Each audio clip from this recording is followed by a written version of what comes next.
प्रभु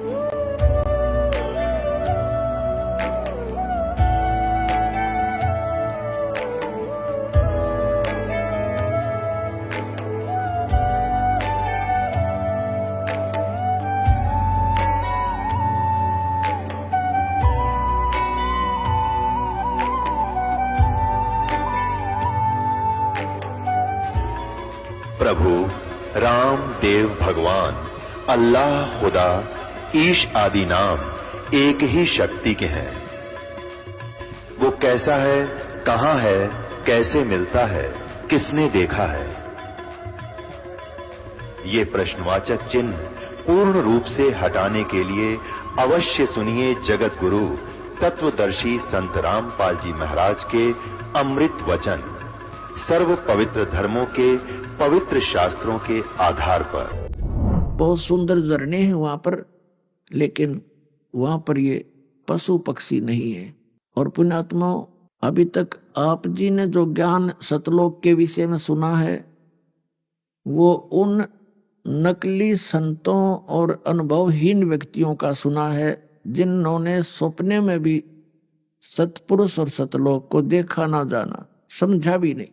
वो क्या बताते हैं कि सतलोक एक प्रकाश ही प्रकाश है, वो चेतन प्रकाश है, और आत्मा मोक्ष प्राप्त प्राणी उस अमर लोक में ऐसे लीन हो जाती है जैसे बूंद समुद्र में। ये खाक मोक्ष हुआ। वहां क्या करेंगे फिर? समुद्र में डूबने जाना है, किसकी रुचि बनेगी वहां जाने की? ये केवल उनकी अपनी अज्ञान सोच है। वहां पर ऐसी ही सृष्टि है। आप पहले वहीं रहते थे, आपके वो मकान, आपके वो महल, वो बाग बगीचे अभी भी खाली पड़े हैं, क्योंकि वहां सदाबहार है, सदाबहार वृक्ष हैं, किसी चीज का अभाव नहीं, कोई काम नहीं, कोई राग द्वेष नहीं। राग द्वेष वहां होता है जहां आपस का बंटवारा हो या किसी चीज का अभाव हो, जहां छोटा और बड़ा हो। वह सब एक जैसे हंस हैं, एक जैसे सबकी स्थिति है, एक जैसा आहार है, एक जैसे विचार हैं।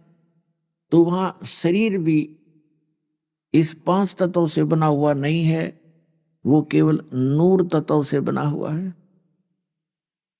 उसके अंदर ये बीपी हाई लो नहीं होता, क्योंकि उसमें ब्लड नहीं है। उसके अंदर अमृत का संचार है। तो पुण्यात्माओं, स्वयं परमात्मा ने, सतपुरुष ने, कबीर जी ने आकर के अपना ज्ञान दिया, और कबीर सागर के अंदर वो लिपिबद्ध किया आदरणीय धर्मदास साहिब जी ने। क्योंकि आदरणीय धर्मदास साहिब जी को परमात्मा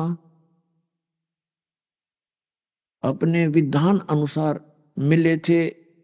ऋग्वेद मंडल नंबर 9 सूक्त नंबर 86 86 के मंत्र 26 और 27 में, ऋग्वेद मंडल नंबर 9 सूक्त 82 के 82 के मंत्र नंबर 1, 2, 3 में, ऋग्वेद मंडल नंबर 9 सूक्त 96 यानी 96 के मंत्र 16 से लेकर 20 में, ऋग्वेद मंडल नंबर 9 सूक्त 20 के मंत्र 1 में, ऋग्वेद मंडल नंबर 9 सूक्त 1 मंत्र 8 और 9 में, और भी अनेक स्थानों पर ये प्रमाण दिया गया है कि वो परमात्मा ध्रुवलोक के तीसरे पृष्ठ पर विराजमान है। ध्रुवलोक माने उस तेजो में लोक के, वहां सतलोक भी एक पृथ्वी है। वो ऐसी पृथ्वी है जो स्वयं भी प्रकाशित है, लेकिन गर्भी नहीं है। और वहां परमात्मा भी साकार है, मनुष्य सदृश है। और सभी हंस वहां पर ऐसी ही सृष्टि है, सदाबहार बाग हैं, बगीचे हैं, फल फ्रूट हैं, किसी चीज की अभाव नहीं है। तो वो ज्ञान परमात्मा ने स्वयं आकर दिया है। वहां सृष्टि एज इट इज है। आपका परिवार होगा, वहां कभी मृत्यु नहीं होगी, बुढ़ापा नहीं होगा। और यहाँ पर दोनों पैर टूटते हैं। जवानी में तो सब पुनों को नष्ट करवा देता है। सारा दिन एक रोटी के लिए दिन रात भटकता रहता है ये प्राणी, और फिर भी इसकी पूर्ति नहीं होती, क्योंकि ये काल का लोक है। यहाँ कभी भी कोई वस्तु पूर्ण नहीं हो सकती। और जिस सुख को, जिस वस्तु को हम यहाँ खोज रहे हैं, वो सतलोक के अंदर है, यहाँ नहीं है। उसकी कसक इस आत्मा के अंदर है कि कोई ऐसी वस्तु है, ऐसा स्थान है और ऐसा भगवान है जो हमें सदा सुखी कर सकता है। तो यहां हम भगवान के लोक में नहीं रह रहे, हम शैतान के लोक में रह रहे हैं। आप देख रहे हो, भगवान हो और ऐसे दुख, किसी के हाथ कट गया, किसी की आंख फूट गई, किसी को कैंसर होगी, किसी की बेटी मर गई, किसी का बेटा मर गया, परिवार का परिवार नष्ट हो गया, छोटे छोटे बच्चों को छोड़कर माँ बाप मृत्यु को प्राप्त हो जाते हैं। तो यहां भगवान हो तो क्या ये दुख हमारे देख ले वो? हम कसाई के लोक में रह रहे हैं, कसाई के।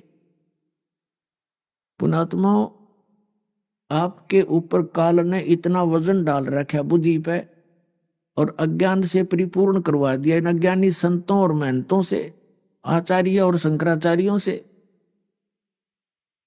कि आप जी के अंदर वो स्थान नहीं रह रहा जो सत्य ज्ञान को प्रवेश कर सके दास। लेकिन इस सत्य ज्ञान में इतना वजन है कि ये अपनी जगह बनाएगा और बना रहा है।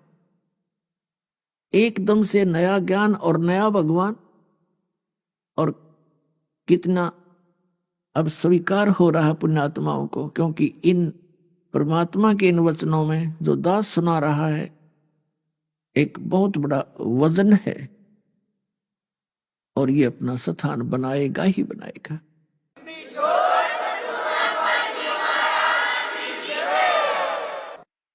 अब प्रसंग चल रहा है कि आप जी यहां कितने दुखी हो। कबीर परमात्मा ने कहा था कि काल कसाई हसत है सर्वे लोक कूखा, और अंकुश निर्गुण नाम का ये सतगुरु दर पकड़ा जा। परमात्मा ने कहा कि ये काल कसाई है, जैसे कसाई बकरे पालता है। उसका उद्देश्य क्या होता है? उन बकरों की कितनी सेवा करता है वो। जैसे एक शेड डाल देता है गर्मी और सर्दी से बचने के लिए, साथ में एक तालाब बनवा देता है जिसकी अच्छी लंबी बहुत ज्यादा कंजम्पशन है, एक तालाब बनवा देता है, एक चरागाह रखता है उसके लिए। और जब वो कसाई उस बकरों के बकरियों के उस स्थान पर आता है जहां उनको रोक रखा होता है, तो वो बकरे और बकरियां उस कसाई को एक नेक व्यक्ति जानकर उससे प्यार करते हैं। वो ये सोचते हैं कि देखो कितना दयालु है हमारा मालिक, हमारी कैसी केयर टेक करता है, कितनी सुविधाओं का ध्यान रखता है, हमारे लिए सेट डाल रखा है। पुण्यात्मा, आत्मा तो वही है जो मनुष्य जीवन से गई है, उनमें वो सब समझते हैं अच्छे और बुरे को।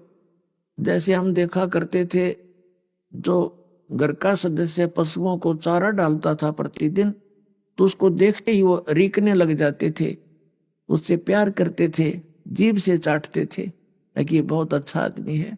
तो इसी प्रकार वो बकरे उस कसाई के निकट आ जाते हैं, चारों तरफ से इकट्ठे हो जाते हैं, और उससे कोई तो ऐसे छाती से सीने से लगाना चाहता है, ऊपर को पैर उठाकर उससे प्यार करना चाहता है, कोई जीभ से चाटता है, और वो उनको ऐसे देखता है और वो उसके हाथ को चाटते हैं बकरे। वो तो देख रहा होता है कि यो इसमें मांस कितना हो गया, कितने किलो का बिकेगा, और बकरे ने सोचा ये बहुत अच्छा आदमी है, हमारे से प्यार कर रहा है। और फिर वो भूल जाते हैं जब उसको आवश्यकता होती है बकरों की 2, 10, 4, 20 की, तो लेकर डंडा और छांट लेता मोटे मोटे, चाहे किसी की माँ आओ, चाहे किसी का बेटा आओ, चाहे किसी की बेटी मरो, वो ना देखता किसका किससे क्या लिंक है, और ऐसे निकाल लाता है और जाके उनको कड़च करवा कर अपना धंधा करता है, रोजगार चलाता है। अपने आत्माओं, इस काल के लोक के इन बाग बगीचे, झरने और इन मौसम न देख के हम ये सोच बैठे दे भगवान कितना दयालु है, पृथ्वी में जल दे दिया शीतल मीठा, झरने बहा रखे हैं, कितने सुंदर बाग बगीचे, काजू किस्मत सेब संतरे कनक गेहूं चना बाजरा ज्वार, और कैसे मौसम बना रखे हैं। परमात्मा बड़ा दयालु है। जैसे वो कसाई के बकरे उस कसाई को इतनी ही बुद्धि रखते हैं, तो जब तक हमें तत्व ज्ञान नहीं होता हमारी इतनी ही सतह बुद्धि का, और उसमें हम भूल जाते इस भगवान की दयालुता को, एक परिवार का परिवार नष्ट हो जाता है, दुर्घटना के अंदर अक्षेत्र का अक्षेत्र नाश हो जाता है किसी भूकंप या फ्लड के कारण, तब कहां जाता है इसकी दयालुता। तो पुण्यात्मा परमात्मा कबीर जी ने स्वयं आकर अपने बच्चों पर रहम किया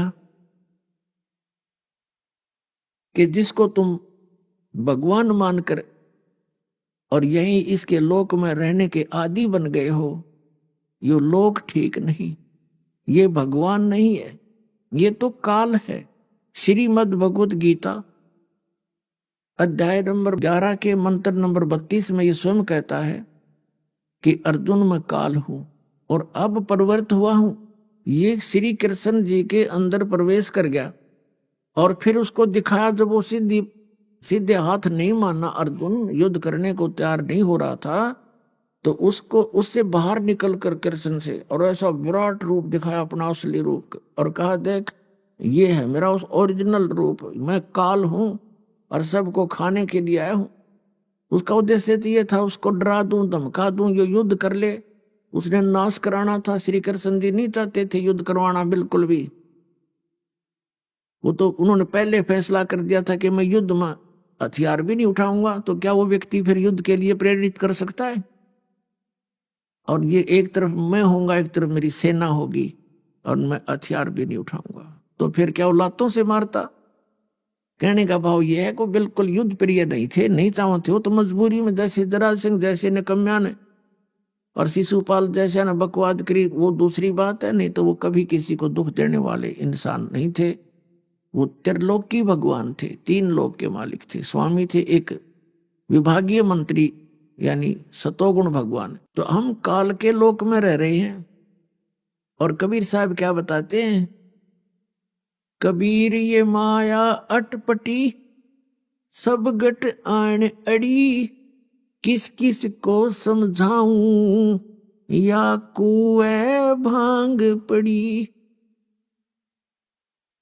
परमात्मा कहते हैं किस किस ने समझाऊं, काल ने 21 ब्रह्मांड के अंदर अपने इस लोक रूपी कुएं में इस माया रूपी भांग को अनतोल्या अनमोला डाल दिया, और सभी ने एक ही प्रकार का ज्ञान ग्रहण है, सभी की एक जैसा ही स्वभाव बन गया।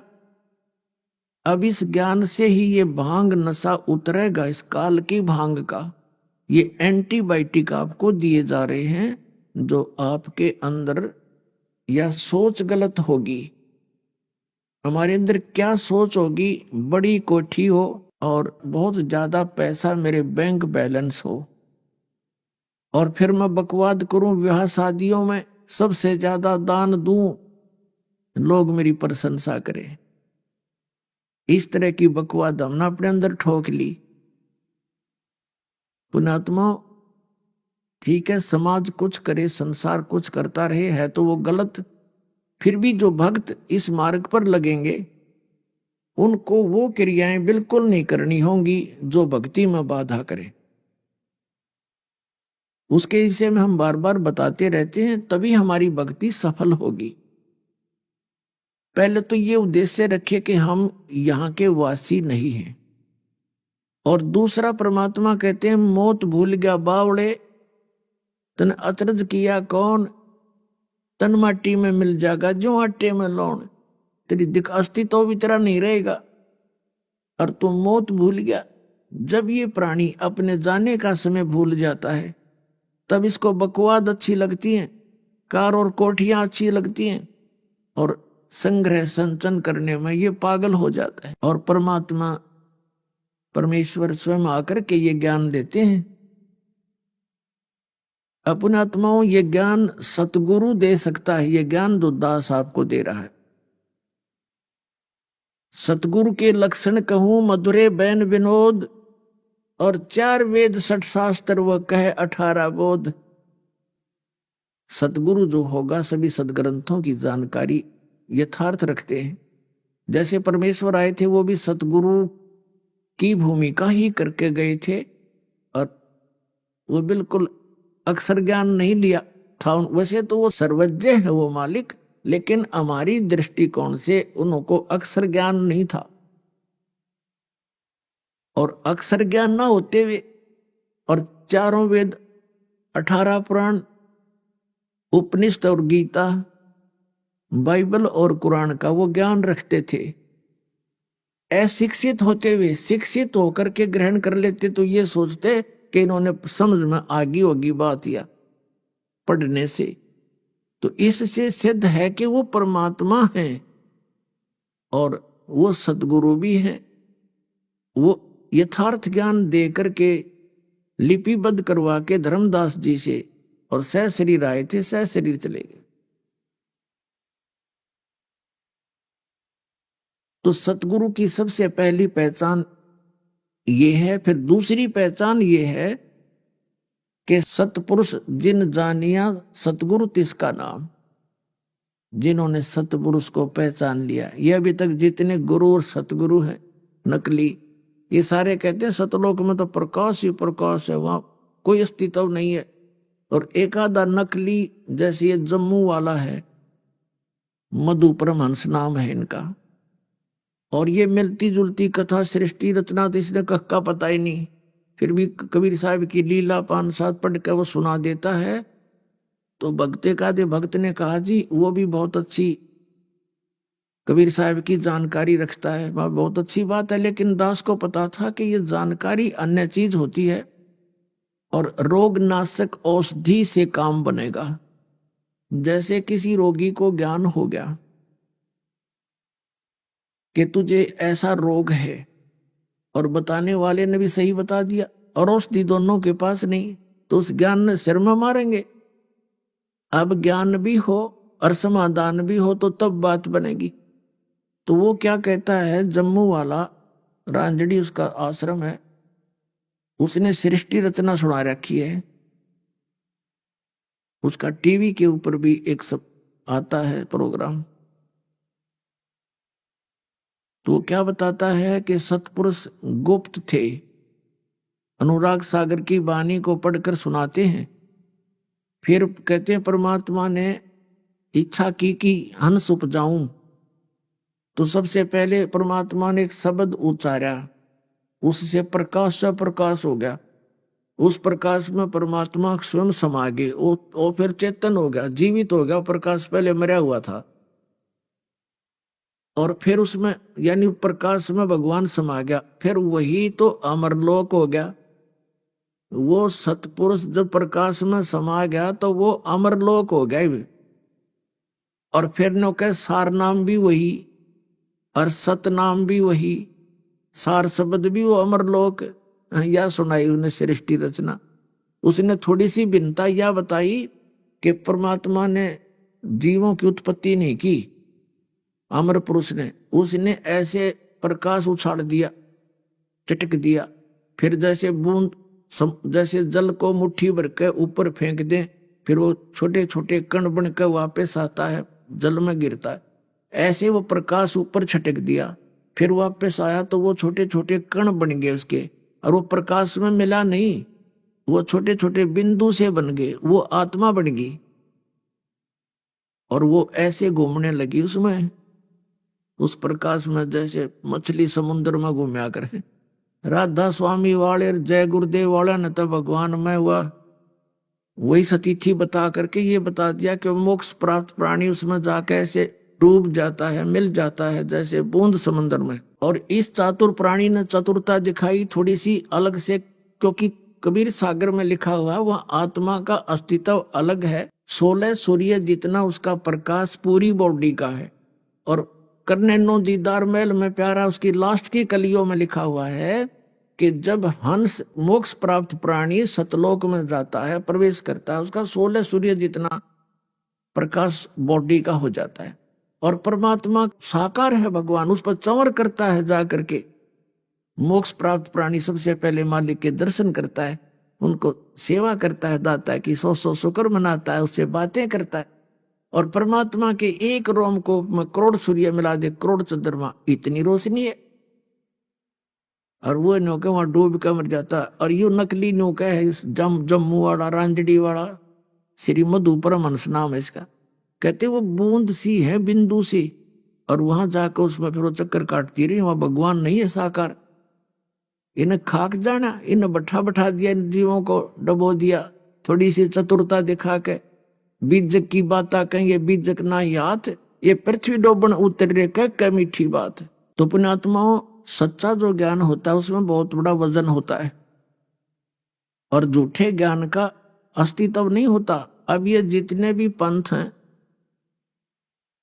और जितने भी ये बने हुए हैं पंथ अलग अलग, ये सब समाप्त हो जाएंगे कुछ दिनों में, क्योंकि आज मानव परमात्मा ने बुद्धिमान बना दिया। अब इस बुद्धिमान मानव को कोई ऐसा पैमाना नहीं था, इसके पास कोई ऐसा टेप नहीं था जिस दिन संतान नाप लेंगे ये पूर्ण है या अपूर्ण है। दास को परमात्मा ने वो पैमाना दे दिया, ISI मार्क का, वो तत्व ज्ञान दे दिया जो गॉड गिवन है। अब इस ज्ञान से हम इन सब संतों को, दास ने तो नाप कर रख दिया इनको। ये नहीं खख भी इनके पास, ना राधा स्वामी वालों के पास, ना जय गुरुदेव वालों के पास, और ना सच्चा सौदा सिरसा और जगमाल वाली वालों के पास, ना इस आसाराम के पास, ना इस सुधांशु के पास, ना सतपाल जी के पास। ये सिर्फ अपनी चतुरता के कारण भोली आत्माओं को अपने पीछे लगा रहे। और इन और संतों का तो कहना है कि ये कुमार स्वामी ब्रह्म ऋषि ने कक का पता नहीं मारे सट्टे सारे दिन अटपट करने लग रहे। तो अब इस दास ये चाहता है कि ये श्रद्धालु जिनको भगवान की चाह है, ये स्वयं इतने विद्वान हो जा कि इनके ज्ञान को स्वयं रिजेक्ट कर दे। इस दास का ये उद्देश्य। जैसे एक समय 2 भाई थे, लालाजी सेठ, उनमें से छोटा भाई की मृत्यु होगी। छोटे भाई के 2 पुत्र थे। तो कुछ दिन के बाद उनकी मां ने कहा, बेटा मेरे पास पैसे तो है नहीं, मेरे पास कुछ तेरे पिता के समय के लाल रखे हैं। लाल, एक लाल की कीमत बहुत होती है, लाखों रुपए होती है। अब तो करोड़ों की कीमत हो गई होगी उसकी। और बेटा ऐसे करो, तुम बालक हो, एक 16 वर्ष का, एक 18 वर्ष का, ऐसी आयु थी, तुम बच्चे हो, व्यापार कर नहीं सकते। अपने ताऊ जी के यानी पिता के बड़े भाई को ताऊ जी बोलते हैं अपनी लैंग्वेज में, देसी भाषा में। अपने ताऊ जी के पास जाओ, उनसे कहो, प्रार्थना करो कि वो आपकी पार्टनरशिप कर लें व्यापार में। और कहना कि ताऊ जी हमारे पास पैसे नहीं है, ये लाल हैं, इनको ले लो, गिरवी रख लो इनको कहीं और काम चला लो। वो बच्चे लेकर गए मां से वो पोटड़ी जिसमें वो लाल बांध रखे थे, गठड़ी ऐसे कपड़े में, और ताऊ जी से प्रार्थना की, ताऊ जी हमें अपने साथ बिजनेस में रख लो, हमारे पिताजी रहे नहीं, हमारा भी गुजारा हो जाएगा। तो उसने कहा, बेटा मैं तो पहले ही चाह रहा था कि तुम मेरे साथ लगो, मैं कहने ही वाला था, अच्छा हुआ तुमने मेरे मुंह की बात छीन ली, बहुत अच्छी बात है, मेरे साथ करो, व्यापार कर लो बेटा। तो उन्होंने कहा कि ताऊ जी हमारे पास पैसे नहीं है, मेरी माँ के पास ये लाल रखे मेरे पिताजी ने, इनको आप रख लो और गिरवी रख लेना इनको, पैसे हो जाएंगे तब छुड़वा लेंगे। अब ताऊ जी ने देखा वो लाल उल्टी गिठड़ी बांध कर दे दी, बेटा ऐसे करो, लाल तो बड़े कीमत के होते हैं, इनको तेरी मम्मी को दे आओ वापस और कहना सुरक्षित रखे, आवश्यकता पड़ेगी तब मैं ले लूंगा। अब वो दोनों बच्चे आगे अपनी माँ को सारी कहानी से परिचित करा दिया, तो उस माँ ने वो लाल सुरक्षित रख दिए छुपा के। दोनों बच्चों को अपने भाई के यानी भतीजों को साथ लेकर के वो सेठ दूसरे शहरों में गया व्यापार के लिए। तो वहां पर उस समय 50,000 रुपए का उसने सामान खरीद लिया उधार पर, और धर्मशाला में रुके हुए थे। उस सेठ से कह दिया कि हम अभी आपके पास एक लाल भेजता हूं, उस गिरवी रख लेना, फिर हमें सौदा हमारा जहाज में डलवा देना। अच्छा ठीक है। अब वहां धर्मशाला में जाकर के सेठ ने कहा उस अपने भतीजों से, ले बेटा ये लाल ले जाओ, और जिस सेठ से 50,000 रुपए का सौदा तय किया है उसको ये लाल दे आओ, और कहना कि जब हम पैसे दे जाएंगे अपना लाल ले जाएंगे। वो दोनों बच्चे गए और कहा, सेठ जी मेरे ताऊ जी ने ये लाल दिया है, ये आप रख लो, और हम आएंगे जब पैसे लेकर आएंगे अपना छुड़वा लेंगे। उसने कहा, सेठ ने कहा ठीक है बेटा बैठ जाओ यहां पर। तो उस सेठ ने एक जौहरी बुलवाया, जौहरी पारखू, और उससे कहा भी देखना ये लाल कैसा है।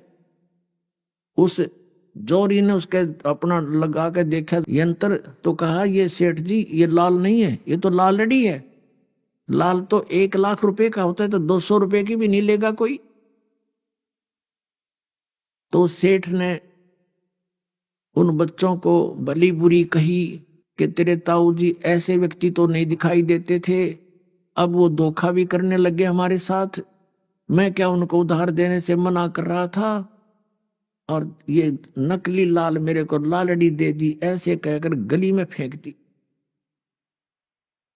अब दोनों बच्चे बड़े दुखी हुए कि भी सेठ तो बहुत बुरा बोला हमारे बारे में, ताऊ जी के बारे में, क्यों धोखेबाज है।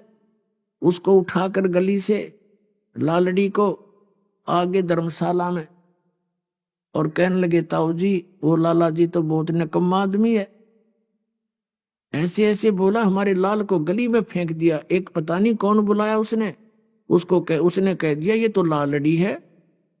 और ताऊ जी बहुत गलत बोला कि तेरे ताऊ जी अब धोखा भी करने लगे, ऐसे व्यक्ति तो नहीं थे, लाल लाल कहकर लालड़ी मुझे दे रहे हैं।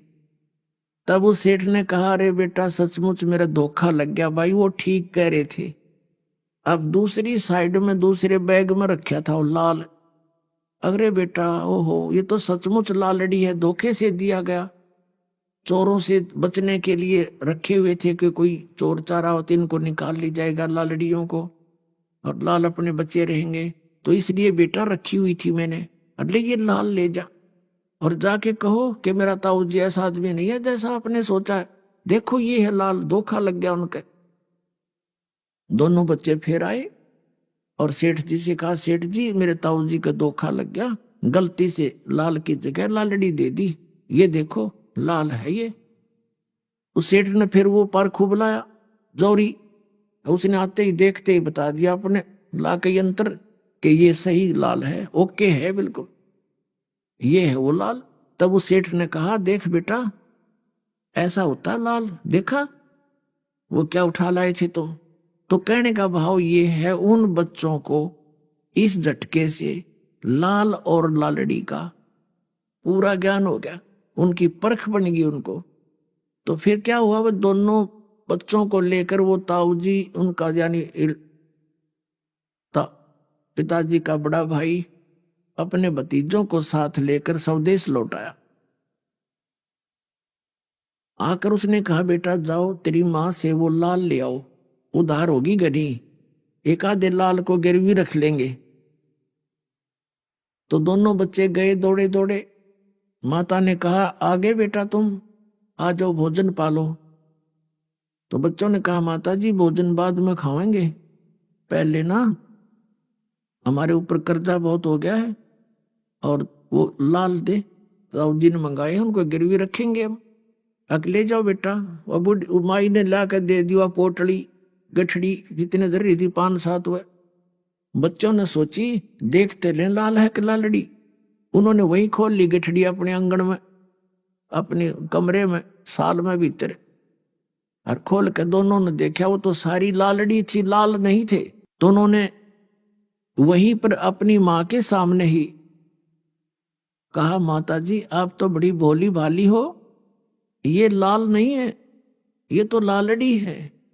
वो सारी पटक दी वहीं पर। और दोनों बच्चे अपने ताऊ जी के पास आ गए और कहने लगे, ताऊ जी मेरी माँ है ना, उसको वो भोली भाली है, उसको पता नहीं लाल और लालड़ी का। उनमें तो लाल एक भी नहीं, सारी लालड़ी है ताऊ जी। तब उस सेठ ने कहा, बेटा ये उस दिन भी लालड़ी थी, यदि मैं इनको लालड़ी बता देता तो तेरी माँ का पेटा नहीं भरा हो, नो कहो मेरा धनी ना रहा सिर पे। आज यो मेरी लाला ने भी लालड़ी बताने लग गया। बेटा तुमको मैंने इतना तैयार कर दिया कि तुमने स्वयं परख ली अपनी लाल और लालड़ी को और पटक दिया उनको उठा के। तो पुणात्मा दास ये चाहता है कि ऐसा ज्ञान दे दूं आपको, इन नकली संतों की लालड़ी इस अज्ञान को तुम स्वयं पटक दो और आ जाओ लाल ग्रहण करने के लिए। बोलो सतगुरुदेव।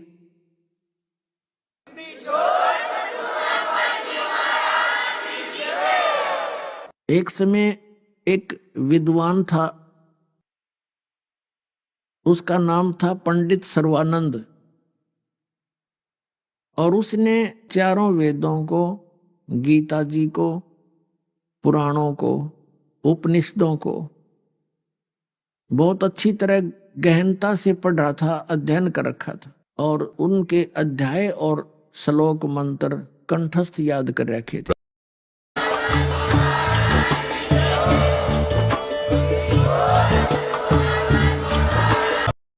रहे थे जगत गुरु तत्वदर्शी संत रामपाल जी महाराज जी के मंगल प्रवचन। अधिक जानकारी के लिए विजिट कीजिए हमारी वेबसाइट www.jagatgururampalji.org। संत रामपाल जी महाराज जी के शुभ आशीर्वाद से पूरे विश्व भर में 500 से भी ज्यादा नाम दीक्षा केंद्र हैं, जिन पर संत रामपाल जी महाराज जी द्वारा ऑनलाइन निशुल्क नाम दीक्षा दी जा रही है। अपने नजदीकी नाम दीक्षा केंद्र का पता करने के लिए संपर्क करें 8222880541।